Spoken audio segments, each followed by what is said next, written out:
RCR, la red que comunica y une al Perú.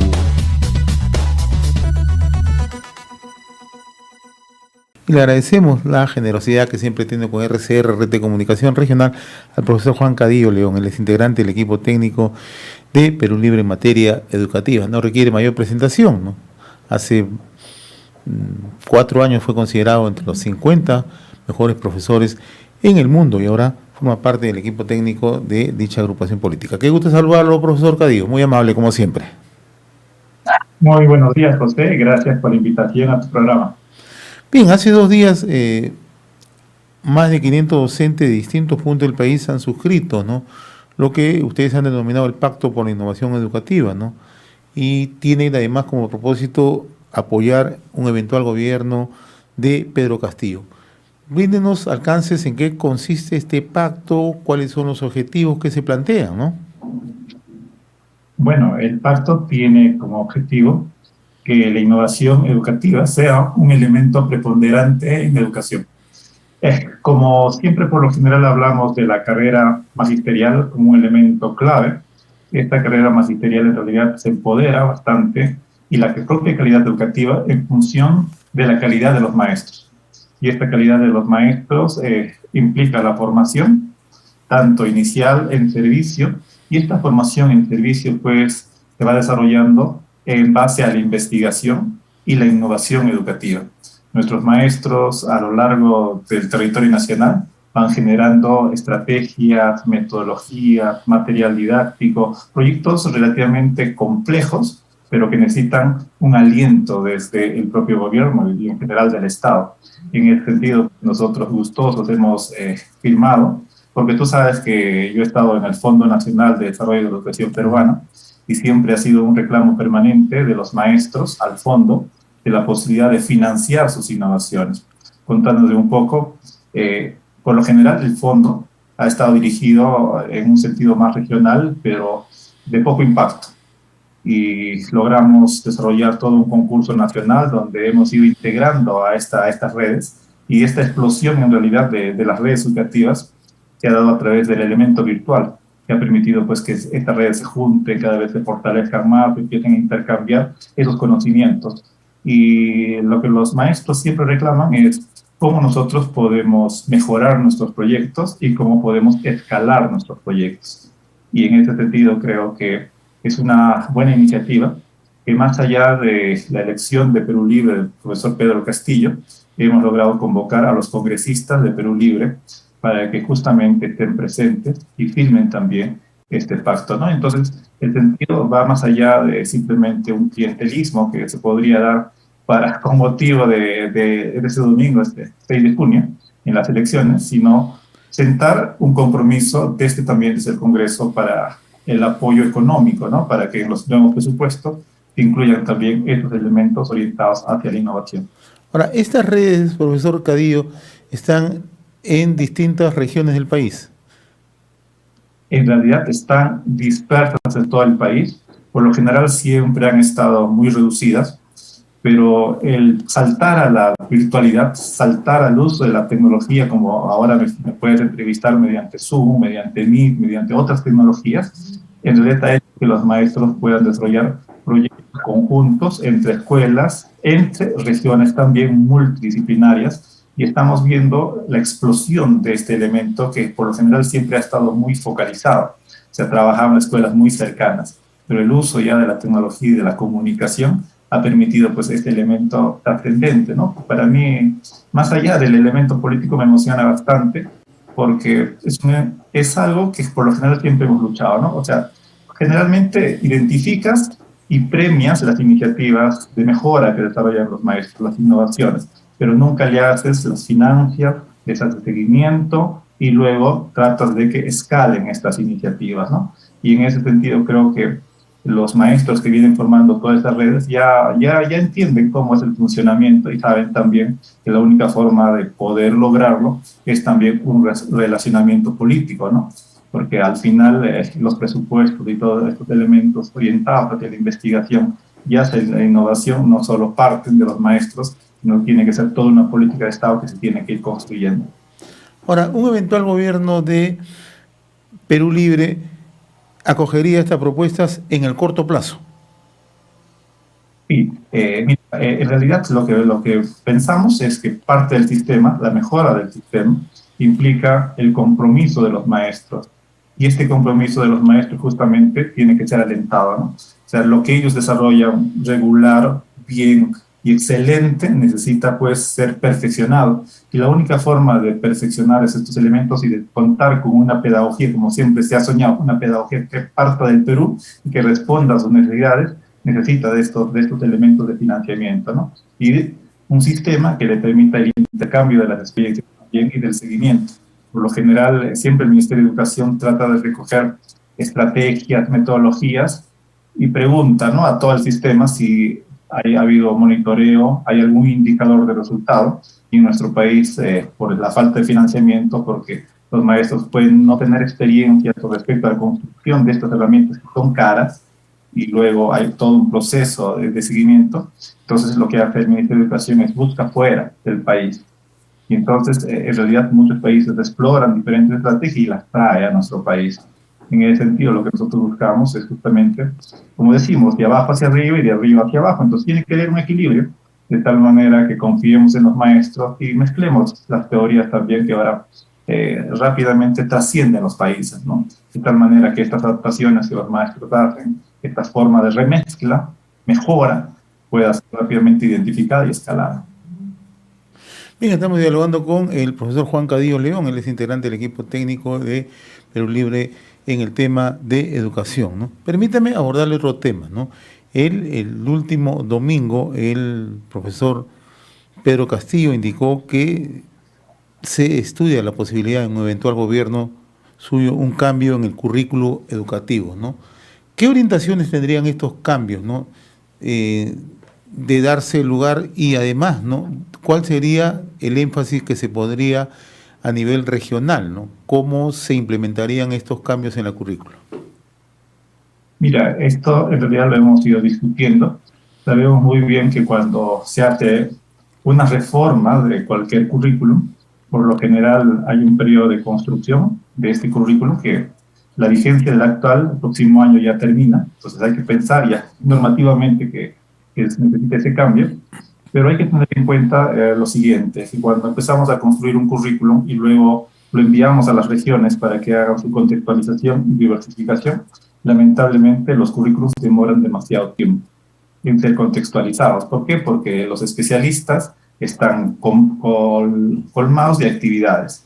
Entonces pasa un año, pasa 2 años y recién se logra la publicación de estos currículos regionales. Mira, en realidad lo que nosotros pensamos es que hay que seguir con las competencias, pero hay que también permitir que haya una mejor profundización del conocimiento. Al haber demasiadas competencias en nuestro sistema, el maestro trata de cumplirlas y ahí hay un conjunto de estrategias que tenemos que interiorizar en los maestros. Por ejemplo, la metodología por proyectos. La metodología por proyectos permite globalizar o entrelazar diferentes tipos de competencia, por ejemplo, de tal manera que puedan cumplirse a través de la resolución de problemas. Nosotros estamos bajo un enfoque que se llama STEAM, ciencia, tecnología, ingeniería, arte y matemática. Es toda una lógica que está orientada a que diferentes tipos de competencias puedan ser trabajadas a la vez para resolver un conjunto de problemas que pueden ser en diferente ámbito. Por ejemplo, un enfoque está orientado hacia el reconocimiento del problema, otro enfoque está a su profundización y otro enfoque está a su resolución. Entonces va a depender del maestro qué es lo que desea lograr en su aula. Desea que sus estudiantes reconozcan el problema, desea que sus estudiantes profundicen sobre el problema o desea que resuelvan el problema. Entonces eso solo como tres variedades de este enfoque, por ejemplo. Y a lo que abogamos también es a la digitalización. Nosotros tenemos que entender esto de la inteligencia digital como un elemento clave que puede realizar un cambio transformador mucho más profundo dentro de nuestros esquemas, incluso dentro de nuestros esquemas productivos, a qué me estoy refiriendo. Actualmente nosotros somos muy consumidores de información. Consumimos, pero necesitamos saltar un salto, ser productores de información. Y empieza por cuestiones muy sencillas, producir imágenes, producir textos, producir videos y cosas algo más complejas, por ejemplo, como shows y otros elementos, eso es una parte. Pero la otra parte, que es mucho más compleja, está orientada a la programación, algo que se llama el pensamiento computacional. Y el otro elemento es a través de esta programación que los estudiantes se reten a poder desarrollar aplicaciones integradas dentro de una lógica que permita mayor productividad, sea para vender algo, sea para monitorizar algo, sea para controlar algo. Entonces, tenemos pensado todo un esquema formativo para los estudiantes, otro esquema paralelo formativo para los maestros, pero sabemos también que este es un proceso de mediano y largo plazo, pero que es necesario ya empezar, ¿no? No simplemente centrarnos en la lectura y en la matemática como un gran reto, sino también en soñar hacia el futuro. Ahora, si miramos con realismo, profesor Cadillo, o sea, esta propuesta o esta posibilidad de un cambio en el currículo educativo a nivel regional o descentralizado se podrá ejecutar, pero no en el corto, sino en el mediano y en el largo plazo. Y toda transformación de este tipo para una correcta maduración es de mediano a largo aliento, pero a la vez necesitamos un momento de fortalecimiento de las regiones. Es decir, no podemos caer en el mismo problema de decir, bueno, el currículum es libre, tenemos un conjunto de lineamientos generales, ya va a haber un proceso de contextualización y diversificación si no le damos las atribuciones administrativas y atribuciones pedagógicas también a las regiones, ese fortalecimiento. Esto implica pues invertir más en las regiones, creando sistemas de información para liberalizar de determinados aspectos administrativos a los especialistas, también potenciar a los especialistas de repente con un mayor número. Esto va a depender del diagnóstico que haga cada región de sus necesidades, porque mal haríamos de simplemente decir vamos a cambiar el currículum y luego lo entregamos a las regiones, hagan ustedes su trabajo, pero luego nos demoramos 3 años y ya viene el cambio de gobierno y otra vez mayor frustración, ¿no? Entonces, en ese sentido, nosotros es muy importante que hablemos con más seriedad sobre estos cambios, pero a la vez sepamos que estos cambios necesitan pues empoderamiento en las regiones, ¿no? Si no hay este empoderamiento, si solo el Ministerio de Educación se empodera y no empodera a las regiones, vamos a caer en el mismo problema de simplemente lanzar un nuevo currículum con la esperanza de que funcione y en realidad va a haber más frustración y de acá a 5 años otro gobierno simplemente plantea lo mismo, ¿no? Es decir, esto no ha funcionado, vayamos a otro cambio y en realidad es una inversión que no es productiva en realidad para todo el sistema. Usted acaba de abordar un tema bastante interesante, ¿no? Los cambios que ocurren cada quinquenio en el país, ¿no? Cada gobierno que ingresa empieza a ejecutar, ¿no?, sus propios modelos o sus propias políticas educativas en el momento, ¿no? ¿Por qué en el Perú no hemos podido crear una política de educación, una política de Estado en educación, ¿no? ¿Cuál es el fundamento central? Usted tiene mucha experiencia, ¿no?, en el trabajo rural, pero también ha estado muy de cerca en el Consejo Nacional de Educación. Entonces, esto le permite tener una visión mucho más amplia. ¿Por qué no tenemos una política de Estado en materia de educación en el país? Bueno, en realidad nos falta compromisos, ¿no? O sea, los grupos de diálogo son relativamente reducidos. A veces hay el sentido de no considerar también a estos elementos vivos, como son, por ejemplo, los propios sindicatos. El gran problema también dentro de los propios sindicatos de las divisiones que hay, que no permite tener actores con voz, vamos a decir, autorizada, porque estos elementos se van desautorizando y es un gran problema que también tenemos. Y lo otro es el sentido de una mayor apertura, ¿no? Por lo general existe el Consejo Nacional de Educación, que está intentando realizar este PEN, por ejemplo, al 2036, que es mucho más amplio, pero a la vez lo que necesitamos es ese sentido de darle presupuestos, crear consensos que trasciendan los gobiernos, ¿no? De tal manera que haya un reclamo de que si hay alguna desviación y con respecto a la meta final se pueda lograr. Y esto lamentablemente pues todavía nos falta, ¿no? Como país, esos consensos y ese sentido de pensar un país.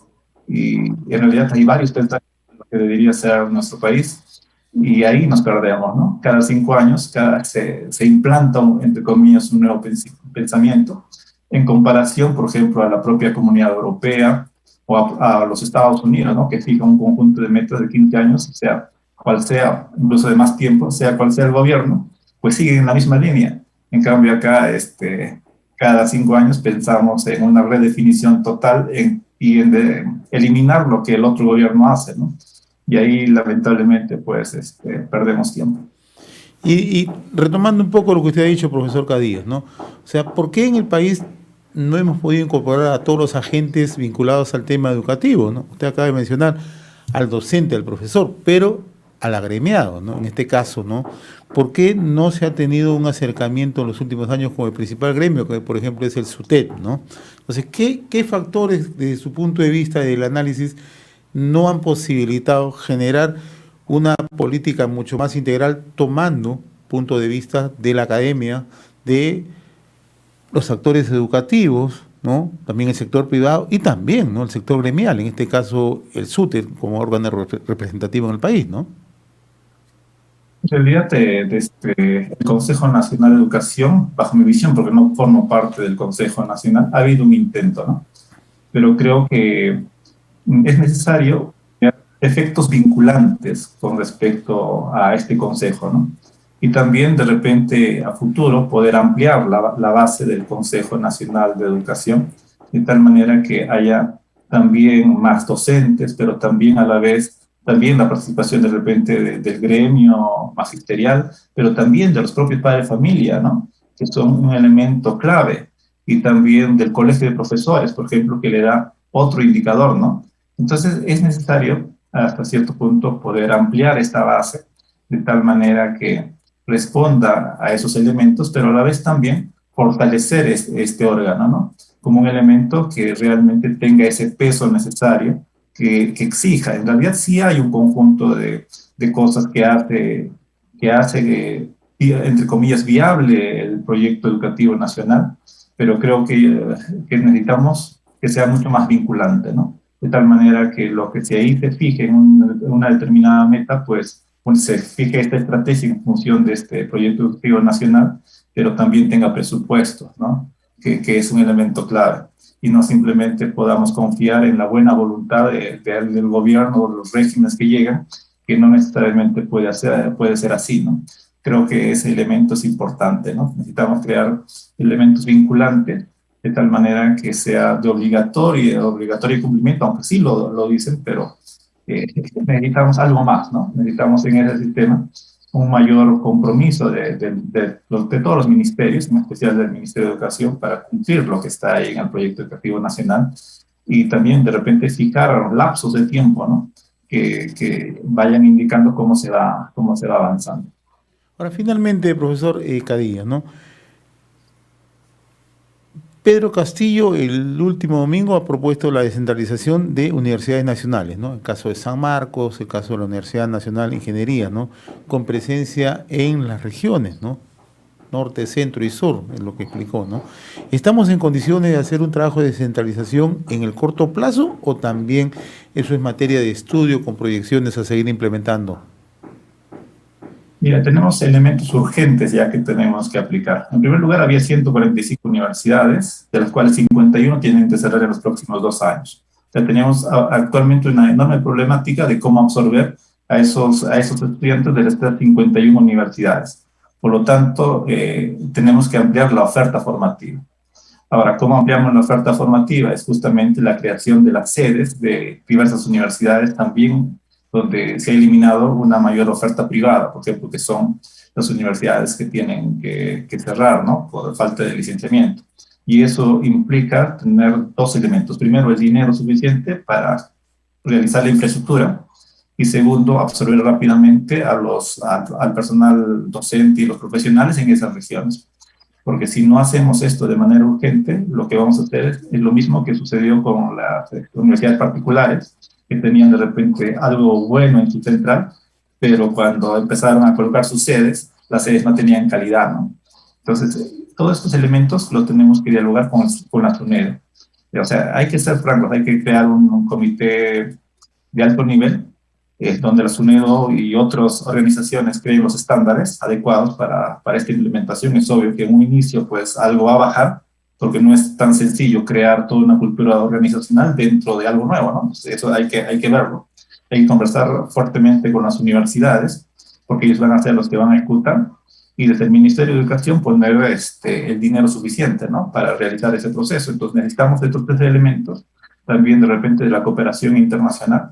Hace algunos días me entrevistaron y tergiversaron mis palabras con que yo decía que estábamos explorando algunos modelos, por ejemplo, bajo la premisa de poder insertar el ingreso automático, por ejemplo, de los estudiantes, pero todos estos elementos pasa por justamente este comité, ¿no? O sea, no podemos externamente introducirnos dentro de un sistema que queremos que sea el mejor.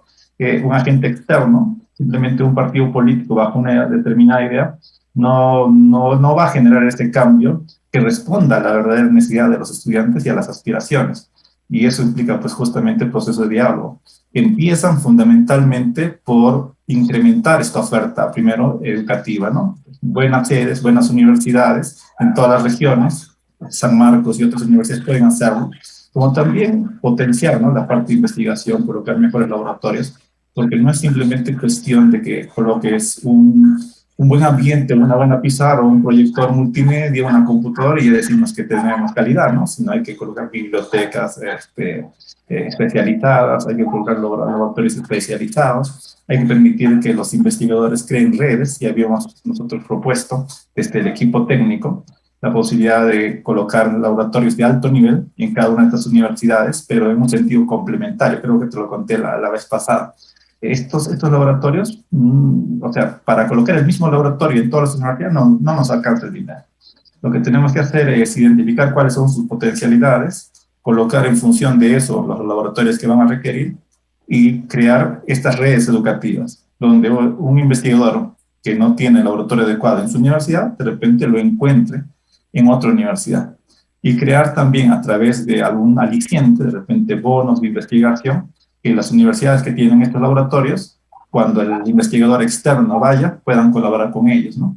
De tal manera que en función, por ejemplo, del tiempo horario que han colaborado, también se les pueda retribuir, por ejemplo, con un premio, incentivo para la universidad, como también para los investigadores. Ahora, antes que se me vaya un tema que me parece va en la línea del análisis que usted hace, ¿no? Actualmente parte del canon el canon minero se destina justamente para la innovación, la tecnología en las universidades. Hay universidades en distintos puntos del país que han desarrollado importantes iniciativas, el caso de la Universidad de San Agustín, o en Arequipa, o el caso de la San Antonio en el Cusco, ¿no? ¿Esto se va a mantener? ¿Esto va a ser una línea de trabajo justamente para potenciar la investigación, la innovación en las universidades, fundamentalmente en las públicas? Mira, en realidad nosotros tenemos que ir alentando la investigación. Últimamente, lo más sencillo que hacen las universidades es dirigir el presupuesto a inversión en infraestructura, por ejemplo, ¿no?, utilizando esos elementos del canon, bajo el elemento de que están construyendo algo más, por ejemplo, algún tipo de laboratorio más algún tipo de infraestructura. Eso es importante, es un elemento clave, hay que destrabarlo, pero también hay que pensar más en el componente humano, es decir, la propia investigación en sí. Y en realidad esto es un proceso relativamente mucho más complejo, en el cual nosotros tenemos que trabajar con las propias universidades. Yo te mentiría si te digo que hemos encontrado la solución, porque en realidad existen varias cuestiones administrativas dentro de cada universidad que hay que ir analizando y hay que llegar a un consenso para no solo colocar, o sea, vamos a hacer una inversión fuerte en los laboratorios, pero el otro elemento es cómo creamos esa red de investigadores y cómo también atraemos a otro tipo de investigadores de fuera. Pueden ser peruanos de preferencia, porque siempre hay el reclamo de que hay que repatriar los cerebros, y eso es un aspecto clave, pero si los peruanos no quieren regresar, entonces hay que pensar también en otro tipo de profesionales que pueden venir a nuestro país y puedan enseñarnos a utilizar los laboratorios lo más pronto posible. También habíamos pensado como un sentido complementario que Indecopi trabaje el sistema de patentes.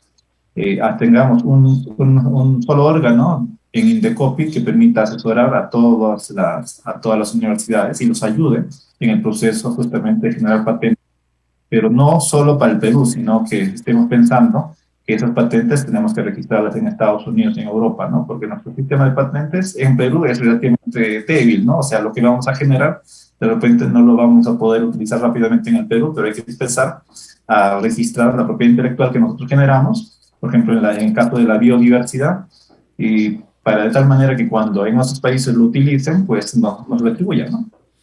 Profesor Juan Cadillo León, como siempre, muy agradecido por esta amabilidad que he tenido con RCR, Red de Comunicación Regional. Muy gentil de su parte. Buen día.